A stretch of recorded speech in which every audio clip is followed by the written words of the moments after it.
మీ ఎలాంటి వ్యాపార ప్రకటనలకైనా వెంటనే మా ఛానల్ సంప్రదించండి. అందరికీ నమస్కారం. నేను శిరీష. ప్రస్తుతం మనతో పాటు ఉన్నారు ప్రముఖ ఆధ్యాత్మికవేత్త జ్యోతిష్య పండితులు శేషగిరిరావు గారు. గురుగారితో మాట్లాడదాం. నమస్కారం గురుగారు. గురుగారు, మీ మాసంలో తులారాశి వారికి ఎలా ఉంటుందంటారు? ఎలాంటి జాగ్రత్తలు తీసుకోవచ్చు అంటారు? రైట్. తులారాశి వారికి కూడా ఎక్కువ శాతం అయితే కనుక మంచి ఫలితాలే ఉన్నాయి. సో ఏ రకంగా మంచి ఫలితాలు అంటే కనుక, ముఖ్యంగా ఎవరైతే ఈ తులారాశిలో జన్మించి విదేశాల్లో ఉన్నట్టయితే కనుక, ఆ విదేశాల్లో ఇప్పటిదాకా ఏదైనా సరే ఒక ఉద్యోగం కోసమో లేదా చదువు కోసమో ఇలా దేనికోసమో మనం వెళ్ళి ఉంటాం కదా.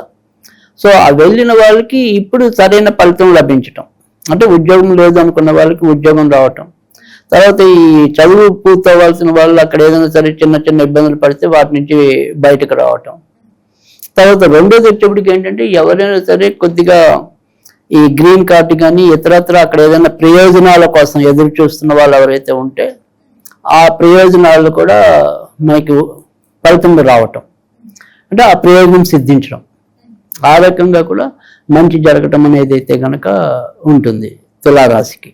మరి విద్యార్థులకు కూడా ఎలా ఉంటుందంటారు? సో విద్యార్థులకు కూడా ఇది చాలా మంచి సమయంగానే చెప్పుకోవచ్చు. ముఖ్యంగా భాగ్యస్థానంలో శుక్రుడు సంచారం అనేది ఉంది, తర్వాత సప్తమ స్థానంలో బుధ కుజుల సమ్మేళనం ఉంది. సో కాకపోతే జాగ్రత్త పడాల్సింది ఏంటంటే, అంటే ఈ మెడికల్కి వెళ్ళే విద్యార్థులు ఎవరైతే ఉంటారో, అంటే వైద్య ప్రవేశ పరీక్షలు రాయటం కానీ లేదా వైద్య విద్యార్థులు అనుకుంటాం కదా, అలాంటి వాళ్ళు మాత్రం ఇంకా కొద్దిగా ఎక్కువ శ్రద్ధ పెట్టాలి. ఇంజనీరింగ్ విద్యార్థులకి పర్వాలేదు, బాగానే ఉంది.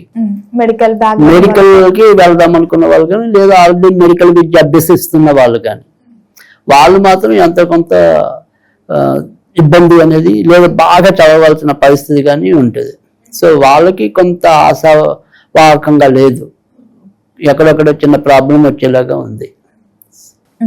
గురుగారు, ఇది వరకే మీరు చెప్పారు విదేశాలలో ఉన్న వారికి బాగుందని. మరి ఇక్కడ ఉన్న వారు ఎవరైతే విద్యార్థులు కానీ అక్కడ చదువుకుందామని సెటిల్ అవుదామని అనుకుంటూ ఉంటారు కదా, ఆ ఆలోచన ఉన్న వారికి విదేశీ యోగం ఉందంటారా? రైట్. విదేశాలకి వెళ్ళాలి అనుకునే వాళ్ళకి కూడా ఇది సరైన సమయమే. సో కొత్తగా విదేశాలకి వెళ్దాం అనుకునేది ఒక రకం.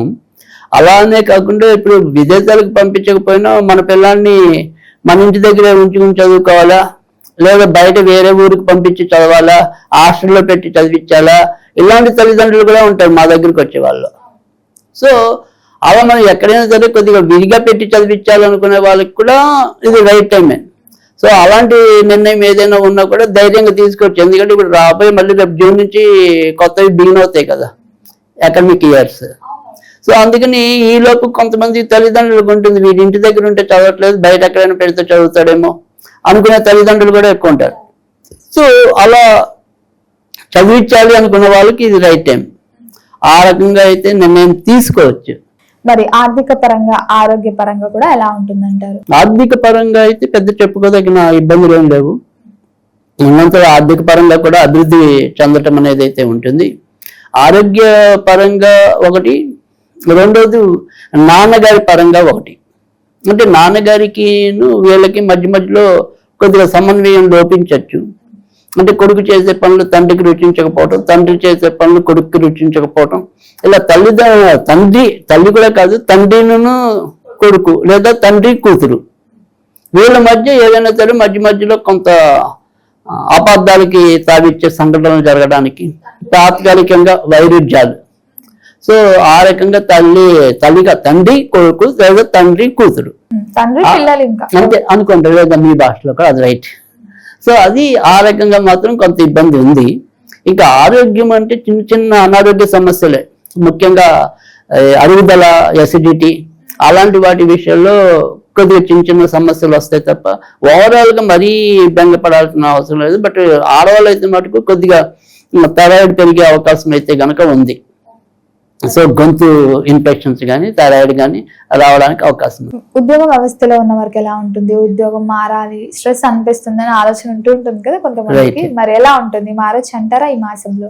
రైట్. ఖచ్చితంగా ఈ నెలలో అయితే కనుక మార్పులకు సంబంధించిన ప్రయత్నాలు అయితే కనుక చేసుకోవచ్చు. ఎందుకంటే రాబోయే మరింత 2 నెలల్లో చాలా బాగుంటుంది. సో అందుకని ఇప్పటి నుంచి మనం ప్రయత్నం అనేది అయితే కనుక చేసుకోవచ్చు. అంటే ఇప్పుడు ప్రయత్నం చేస్తే వీళ్ళకి ఎలాగో ఇంకా 2-3 నెలలు పడుతుంది. సో అందుకని ఇప్పుడు సపోజ్ మనం ఆల్రెడీ చేస్తున్న ఉద్యోగంలో అయినా సరే ముందు నోటీస్ పీరియడ్ అనేది ఇవాళ రోజుల్లో కనీసం 2 months అనేది ఉంది. సో ఎలాగో 2 నెలలకి వీళ్ళకి మంచి ఉద్యోగాలు రావడానికి అవకాశం ఎక్కువ ఉంది కనుక దానికి సంబంధించిన ప్రయత్నాలు అయితే కనుక ఇప్పటి నుంచి మొదలెట్టుకోవచ్చు. సో ఇది రైట్ టైం. బట్ ఈ నెలలోనే కావాలనుకునే వాళ్ళకి కష్టం. కొద్దిగా ఒక 2-3 నెలలు మాకు పట్టినా మేము మారచ్చు అనుకునే వాళ్ళకి మార్పు కోసం ఇప్పటి నుంచే మనం ఆర్జీ పెట్టుకోవటం, అలాంటి వాళ్ళకి ఇది రైట్ టైం. అందుకని ఇదే నెలలో నాకు వచ్చేయాలంటే ఒకసారి ప్రాబ్లం ఉంది. మరి వివాహ యోగం ఉందంటారా? వివాహానికి మంచి యోగం ఉంది. ప్రస్తుతం వివాహ అధిపతి స్వక్షేత్రంలోనే ఉండటం అనేది ఉంది. ఆయనకి భాగ్యాధిపతి కూడా తోడవటం అనేది ఉంది. సో కొద్దిగా మంచి జీవిత భాగస్వామి దొరికే సమయం ఉంది.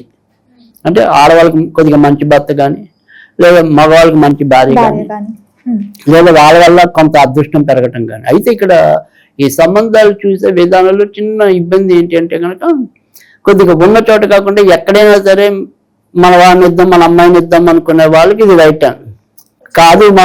మన చుట్టుపక్కలే ఇచ్చుకుందాము అనుకునే వాళ్ళకి సంబంధాలు కొద్దిగా కుదరవు. అంటే అంటే సపోజ్ ఇప్పుడు బంధువులని కాదు, నేను ఇప్పుడు సపోజ్ నేను హైదరాబాద్ లో ఉన్నాను. ఈ హైదరాబాద్ ఎక్కడో చుట్టుపక్కల వాళ్ళే వెతుకుదాము అనుకునే వాళ్ళు అలా కలిసి అది అంటే మనకి దగ్గరలో ఏదో వరంగల్లో వాళ్ళకి ఇద్దాము, హనుమకొండలో ఇద్దాము అలా కాదు, బాగా దూరం వెళ్ళాలి.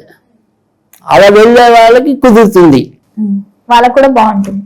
అలా వెళ్ళే వాళ్ళకి సంబంధాలు తొందరగా కుదురుతాయి అంటున్నా. అంటే ఇప్పుడు నాకు ఉన్న చోట మా అమ్మాయికి సంబంధం కుదరాలి, మా అబ్బాయికి కుదరాలి అనుకున్న వాళ్ళకి కొద్దిగా కష్టం ఉంది.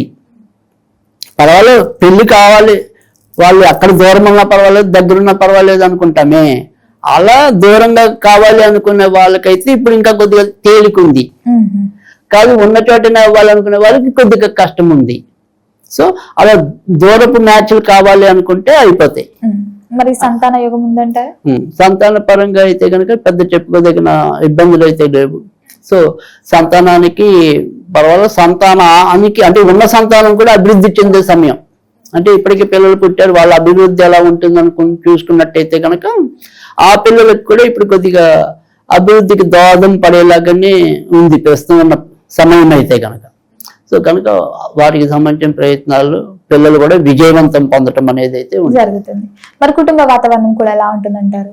కుటుంబ వాతావరణం ముఖ్యంగా మగవాళ్ళ కన్నా కూడా అంటే మగవాళ్ళకి ఆడవాళ్ళ వల్ల కొద్దిగా మేలు జరగటానికి, అంటే సపోజ్ భర్తకి భార్య ద్వారానే ఎక్కువ మేలు జరిగే పరిస్థితి కానీ, తర్వాత భర్త చేయవలసిన పనుల్లో బాధ్యతల్లో భార్య కీలకమైన పాత్ర వహించటం. సో తద్వారా ఇంటి యొక్క కీర్తి ప్రతిష్టలు కొంత ముందుకెళ్ళటం, పెరగటం. అంటే భార్యని అమితంగా పొగిడితే బాధపడే భర్తలుంటే నేను చెప్పలేను కానీ, సో ఖచ్చితంగా పర్వాలేదు, నా భార్యకి పేరు వచ్చినా, నా వాళ్ళ భార్యకి పేరు వచ్చినా అనుకునే వాళ్ళకైతే కనుక ఈ నెల కొద్దిగా ఆడవాళ్ళ ప్రాబల్యం పెరుగుతుందని ఫైనల్ గా నా యొక్క ఉద్దేశం. అంటే భార్యలు కీలక పాత్ర వహించడమే కాకుండా సొసైటీలో కూడా ఇప్పుడు ఈ తులారాశిలో జన్మించిన స్త్రీలు బాగా ముందుకెళ్తారు. అంటే ఇప్పుడు క్రికెట్ లో ఎవరైనా తులారాశి వాళ్ళు ఉన్నారనుకోండి, ఆ అమ్మాయి వాళ్ళు చాలా ఫేమ్ పొందుతాం అనేది ఉంది. సో సినిమా రంగంలో అసలు అధిక భాగం ఎక్కువ తులారాశిలోనే ఉంటారు, అటు మగవాళ్ళైనా ఆడవాళ్ళైనా. సో కానీ మగవాళ్ళ కన్నా కూడా తులారాశిలో జన్మించిన ఆడవాళ్ళకి బాగా కీర్తి యోగం ఉంది. సో అందుకని ఖచ్చితంగా ఆడవాళ్ళకి ఈ నెల మరింత బాగుంటుంది అని చెప్పుకోవచ్చు. మరి గురుగారు, ఈ మాసం అంతా తులారాశి వారందరికీ బాగుండాలంటే ఏ దైవాన్ని పూజించవచ్చు అంటారు? ఎలాంటి స్విచ్ వర్డ్స్ కూడా యూజ్ చేయొచ్చు అంటారు? రైట్. అంటే తులారాశి వాళ్ళు ఈ నెల అంతా కూడా ఎక్కువ శాతం వీళ్ళు కూడా వినాయకుడికి సంబంధించిన పూజలు చేసుకోవటం వల్లనే మరింత మంచి జరగటం అనేది ఉంటుంది. సో సాధ్యమైనంత వరకు కూడా ప్రతిరోజు చదవగలిగితే సంకటనాశక గణపతి స్తోత్రం అని ఉంటుంది.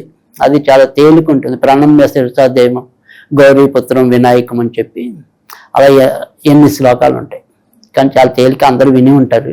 సో అది ఆ సంకటనాశక గణపతి స్తోత్రం కనుక చదివితే కనుక ఎలాంటి ఇబ్బందులు ఉన్నా కూడా అవి తీరిపోవడానికి ఉంటుంది.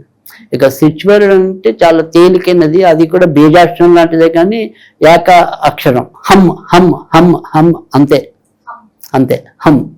సో ఇంట్రెస్ట్ ఉండి వాళ్ళు పెట్టుకోవాలనుకుంటే ముందు దానికి ఓంకారం చేర్చుకుంటే చేర్చుకోవచ్చు. ఓం హం ఓం హం ఓం హం అనేది ఓం పెట్టకపోయినా కూడా ఫలితం ఉంది, హమ్ అన్నా చాలు. గురుగారు, మొత్తం మీద మే మాసంలో తులారాశి వారికి ఎలా ఉంది, ఎలాంటి జాగ్రత్తలు తీసుకోవాలి, ఎలాంటి పరిహారాలు చేసుకోవాలో తెలియజేసినందుకు ధన్యవాదాలండి.